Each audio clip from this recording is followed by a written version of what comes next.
I'm Amy Piccone and I work in the community development team, and our team's been working on a Wellbeing and Resilience project.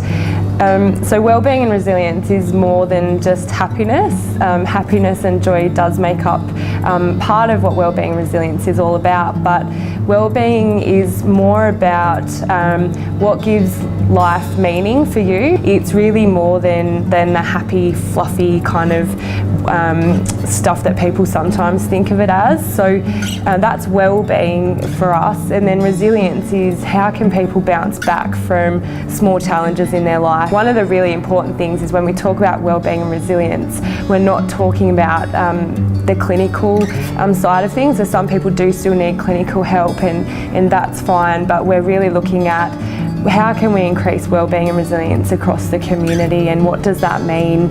If we can increase wellbeing and resilience in individuals, what does that mean for neighbourhoods and streets and communities? So Adelaide City Council became involved in wellbeing and resilience work last year when we were approached by the SEMRI Centre, the Wellbeing and Resilience Centre, to take part in a pilot program that they were running. So they were working with 7 councils and working with older people to look at how we can measure and then embed and then re-measure wellbeing and resilience skills in that cohort. So we surveyed a group of 30 residents who were over 65, and then we worked with those, we picked 10 out of that original group of 30, and we worked with them through 8 workshops, and we were able to teach them a certain set of wellbeing and resilience skills. And we saw people, when we re-measured, we saw the people that we worked with go from having a wellbeing and resilience score of about 7 to increasing to an 8, and so that was quite significant. These are people that have great life experiences, they've made it this far, and yet we were able to prove that you can increase the wellbeing and resilience skills of people over 65. So that really led to us looking at how can we do that across a broader group of the community.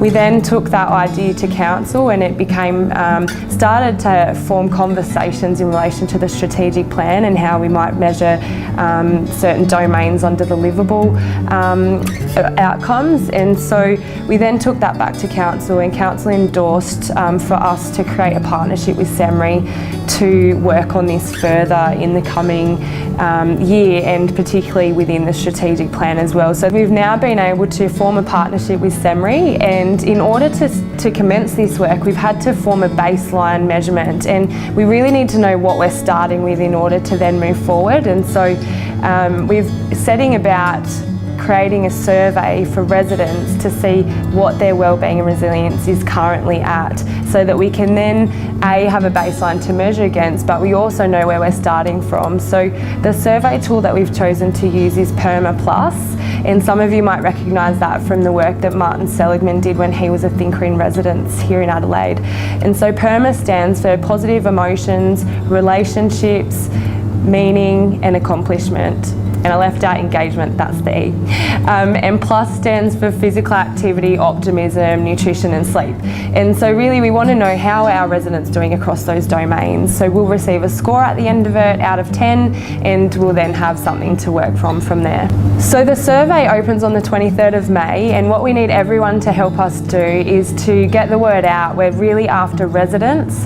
The survey is only for residents, and so we want you to help us. If you know someone that lives in the city, if you work with groups that live in the city, if you have family or friends, if you yourself live in the city, then you can undertake the survey. It takes about 10 minutes, and it'll really help us to inform decisions further down the track. The reason we're doing this is to improve the deliverables to the community. If we can improve wellbeing and resilience, it not only helps our work in community development, but it will help us to do better emergency management planning.